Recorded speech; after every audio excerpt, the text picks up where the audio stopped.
Welcome back. Before we get into the videos that start introducing some of the new concepts to you that we're going to share with you in this Pedagogical Training 2.0, I want to take some time, and a fair amount of time, frankly, with an overview and review of some of the things that we talked about in the Pedagogical Training 1.0, because I think it's important to do that and invest some time on that, because a lot of the things we're going to be talking in the 2.0 training are building on top of these other concepts that you've already learned in the 1.0 training.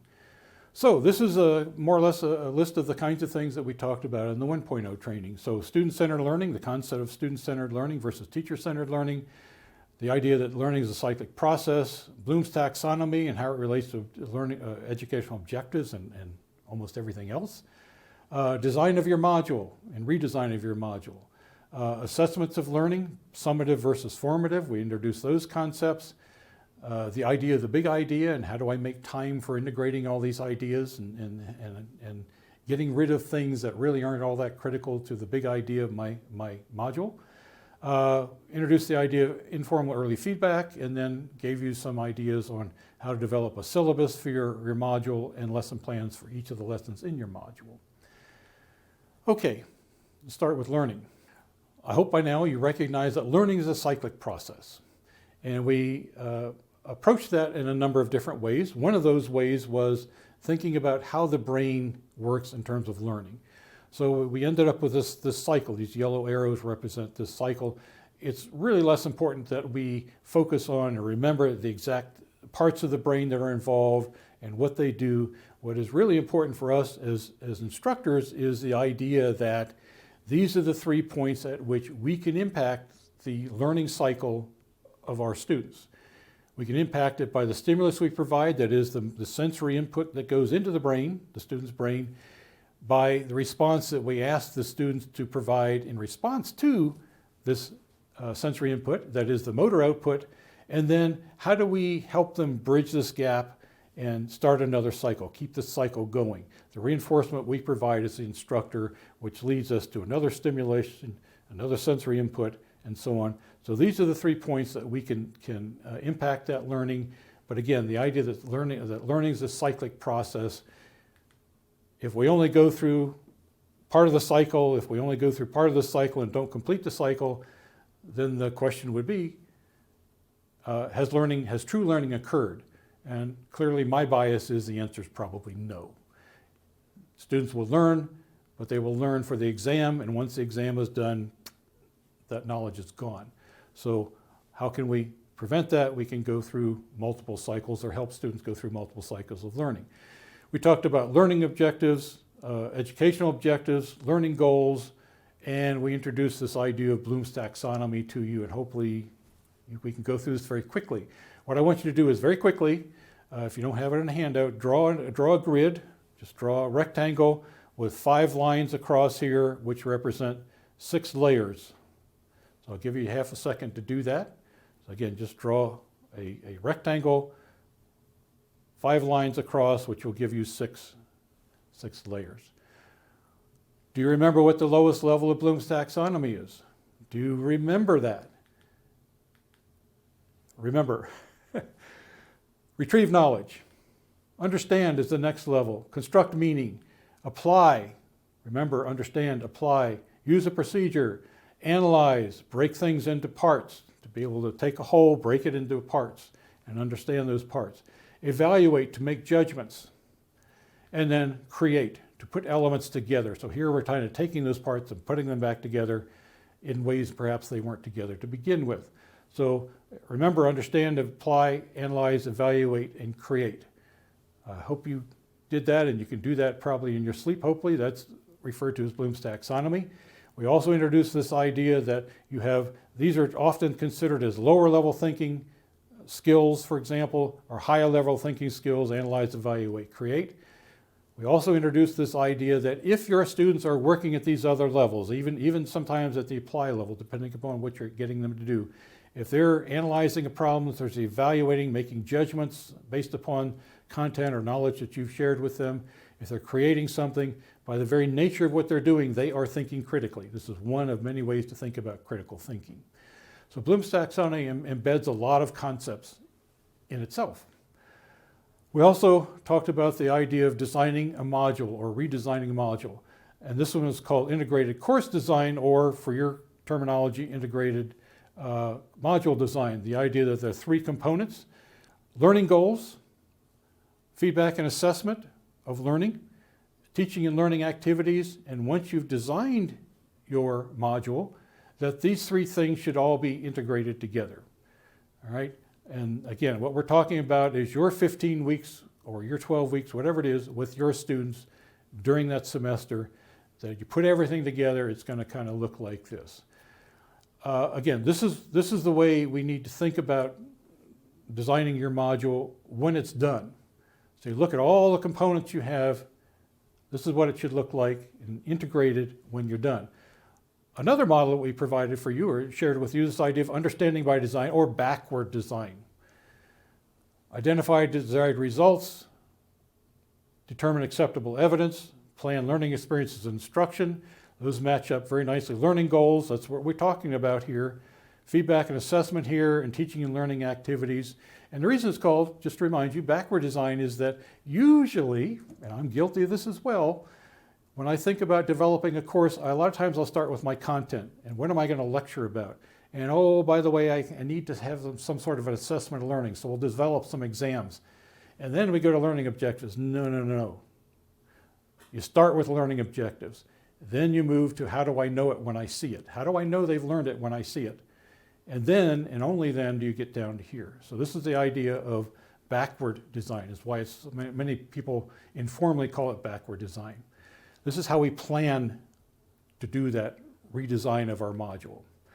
So let's look into this a little bit more detail. So learning goals, remind you, it goes right back to Bloom's taxonomy, that each of those levels of Bloom's taxonomy, remember, understand, apply, analyze, evaluate, create, have sets of verbs associated with them.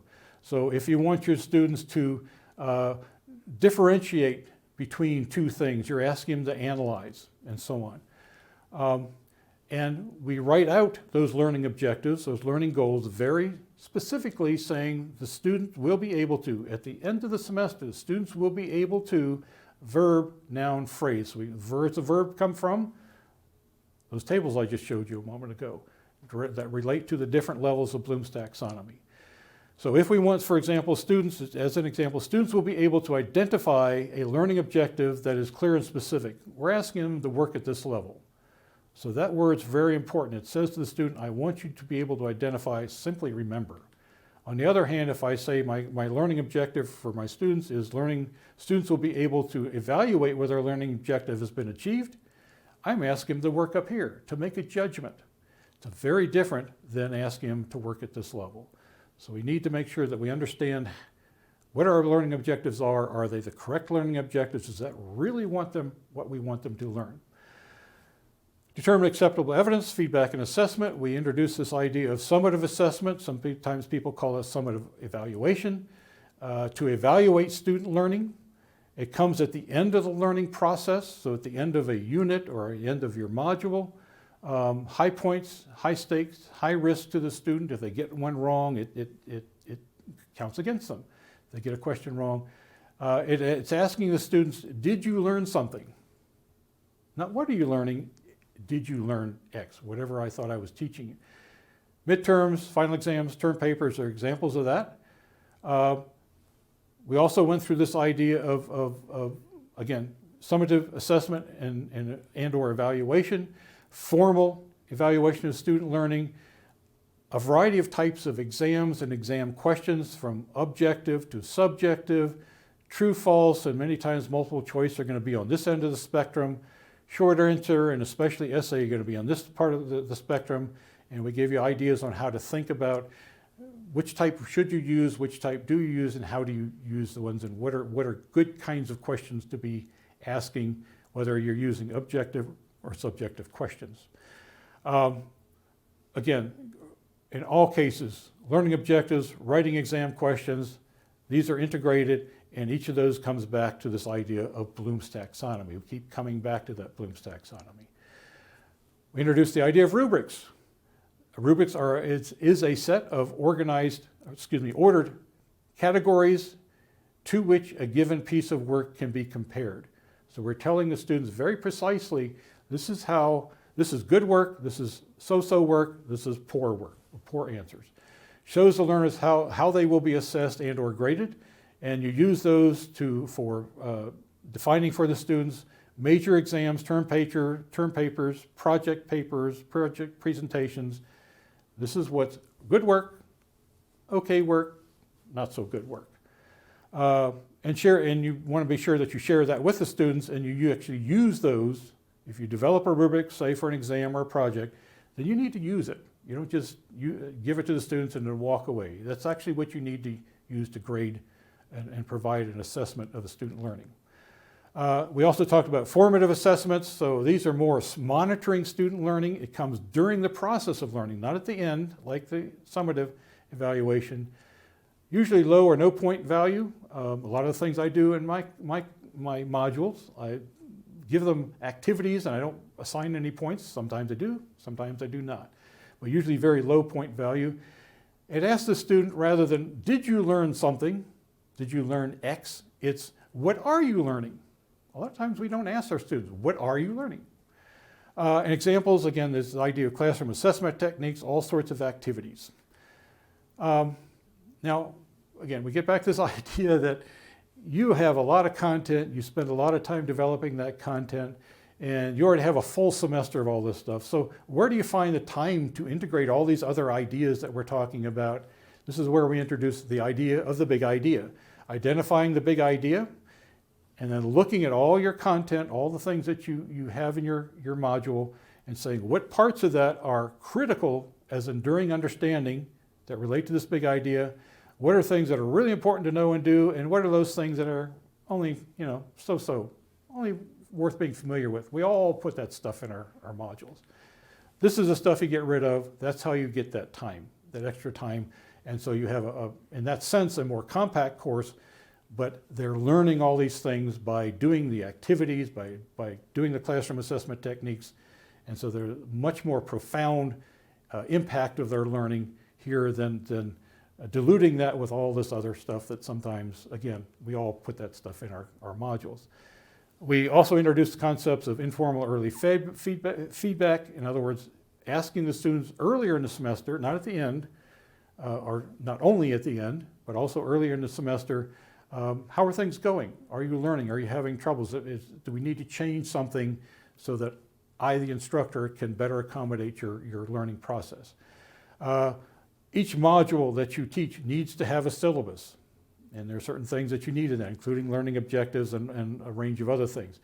And each lesson should have a lesson plan, which includes learning objectives and exactly what you're going to do in that 2 hours, 1 hour, whatever your session is with your students. Again, this idea of student-centered learning, the idea that teacher-centered learning versus student-centered learning, lecture, students are working actively, they're engaging in things, and our goal is to get you to move down this spectrum here, to keep moving down more and more and more. There's nothing wrong with lecturing, but if that's all you do, then really you're on this end of the spectrum. So integrating some of these other ideas and getting closer and closer to a student-centered learning environment.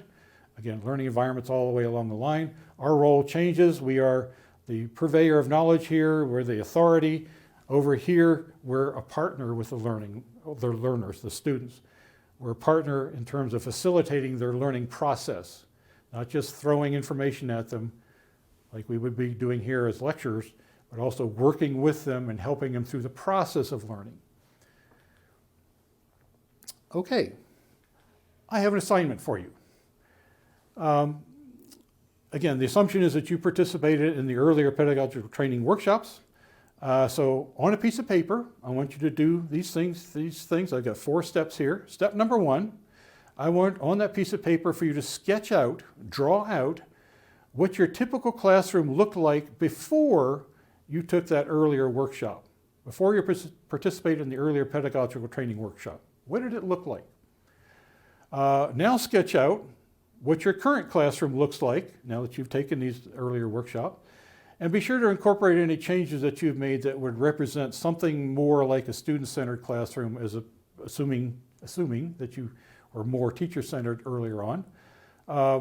Include what's happening in this classroom. What are the students actually doing? Are they talking? Are they working on projects? Whatever the case may be. That's number 2. Number 3, then, in addition to these drawings, write a short paragraph describing how your current, hopefully more student-centered classroom differs from your previous classroom. Again, it's just a short paragraph. What's different about that, the before and then after those earlier workshops? And then, and importantly, start a list of ideas of how you might turn your typical classroom, wherever it is now, into something that is even more, accommodating an even more student-centered learning environment. And hopefully as we go through the next videos in this Pedagogical Training 2.0, you'll get more and more and more ideas that you can add to this list. So keep that list handy as we go through these next videos. Thank you.